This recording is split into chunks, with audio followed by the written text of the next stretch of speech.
The Odessia, semi-lunar episode, Mr. Keeper.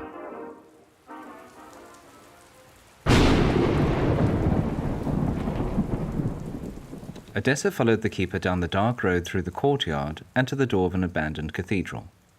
The Keeper was a strange and rotund man, about 50 years old, with beady eyes and a thorough memory. The heavy wooden cathedral doors swung open as he approached.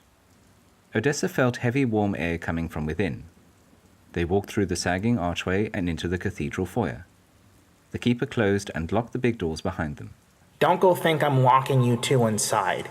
The Keeper said breathily. This is just a precaution. Trousers, nervously perched on top of Odessa's backpack, whispered into her ear. The air smells like musk. Don't be critical in front of the Keeper, Odessa replied quietly.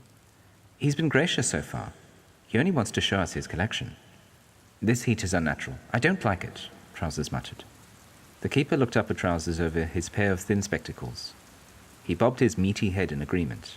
The humidity takes a lot of effort to maintain. Virtually all my spare time is spent in my collection.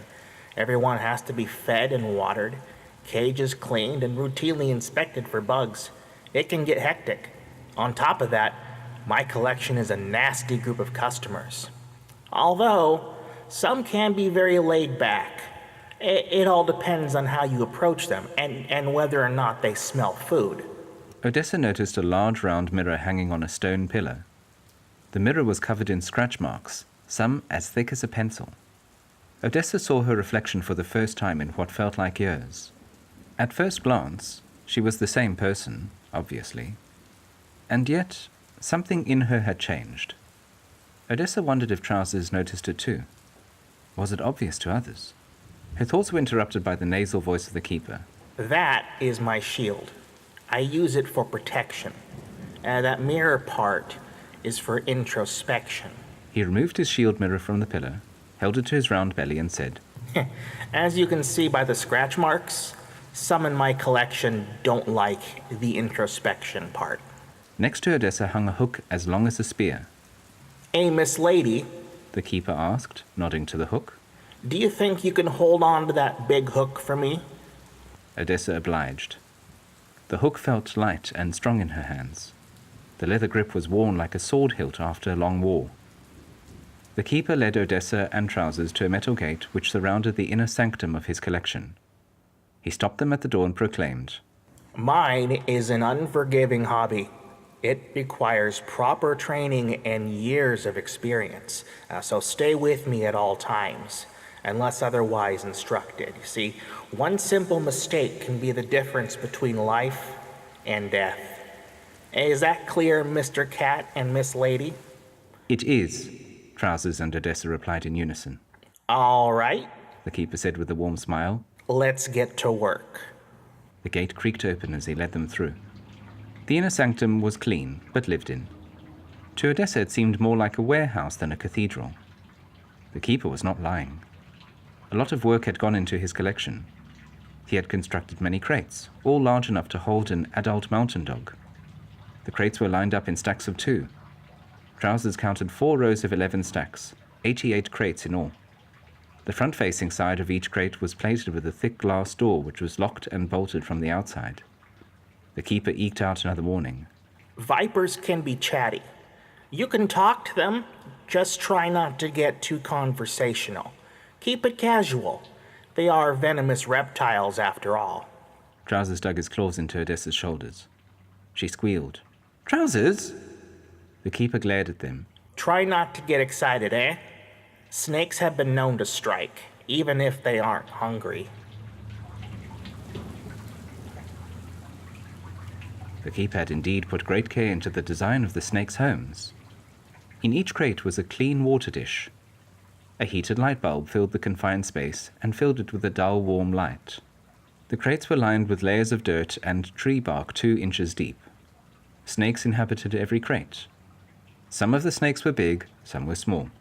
Others were long and slender. A few were short and fat. All were deadly, as Trousers noted silently. Odessa saw on the rear panels of each crate what looked like medieval paintings. Why do you have art in the back of the cages? Asked Odessa. Oh, well, those paintings are for my enjoyment. They tell stories. I doubt that the others give a damn about them. Although, I should note that the larger pieces are very valuable. I think one of them is worth than all of my asps, rattlers, vipers, mambas, kraits, taipans, adders, and cobras combined. Or, so I've been told. The keeper approached a crate with a dot of green paint on it. Odessa and Trousers peered through the glass.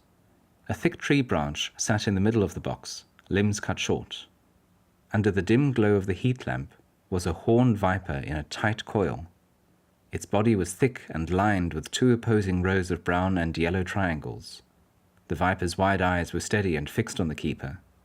Its tongue darted expectantly as Odessa and Trousers approached the glass. "How peculiar," Odessa said, trying her best to ignore the snake. She pointed to an archaic painting in the back of the crate. "Look at the fresco, Trousers. What do you make of it?" Trousers climbed onto her shoulder to take a cautious look. The painting depicts a strange battle. A warrior fighting a serpent. The battle is in an arena. Is the warrior a gladiator? The arena is shaped like a human skull. Very peculiar. He paused, then noted, "This is no story I'm aware of." "It's the fate of Coralda," replied a dull, throaty voice from within the crate. It was the viper. He slithered up the wavy branch and aimed his fat triangular head at Odessa, as a hunter pointing a spear at his prey. Odessa stood her ground. The keeper waved his hand dismissively. He grabbed the long hook and walked away. Trousers jumped from Odessa's backpack and landed on the stone floor in front of the panel that separated him from certain death. "Who was Coralda?" Trousers asked. The viper pressed itself against the glass and began its tale. "Here begins a tale of fate and pain. Coralda was a poet of many faces. His voice was the voice of his people. Coralda traveled across the ancient lands, drinking their legends, repeating their stories, word for word and how they were spoken, time and time again." The viper dipped its head down to the ground and curled up underneath the glowing warm light in front of the glass. Contentedly, and eye to eye with Trousers, the snake continued. "One day Coralda was summoned by the queen. She commanded the old poet to tell her the saddest story he had ever heard." Before Trousers could ask what happens next, the keeper grabbed him by his tail and pulled him away from the crate. Enough chit-chat, Mr. Cat. You want to know about Coralda? He was a smart guy who thought he had a great memory. Let's just say things didn't turn out too good for him. He grabbed Odessa by the shoulders and pulled her away from the crate as well. Like I said, lady, don't go getting too conversational with my snakes. You hear? Odessa and Trousers followed the keeper to a small room hidden behind the shattered altar. The door to the room had been replaced by a thin curtain, which the keeper parted with the blunt end of his hook. The canned sound of recorded music emanated from within. Odessa felt cool air on her face. Fresh air was pouring in through an open window across the doorway. Odessa saw a middle-aged woman seated on the cold stone floor, surrounded by piles of manuscripts and empty ink bottles. She ignored them as they entered. This is Eunice, my assistant. She's out of sorts at the moment. Eunice mumbled incoherently. "What language does she speak?" asked Trousers. Well, that's how she speaks, Mr. Cat. Eunice is a casualty of a snake bite, Bitis acrophobus to be exact. It was a nasty bite. The venom is malicious. It attacks your synapse. You'll lose your memory, your ability to speak, even some motor functions like walking and eating. I keep her in here most days. My hope is that she relearns how to speak and write. It's slow progress, but the hard work is paying off. He turned sharply and spoke quietly to Odessa. Always be on your guard around my collection, or you'll end up like Eunice, or worse. Else must go whenever there's no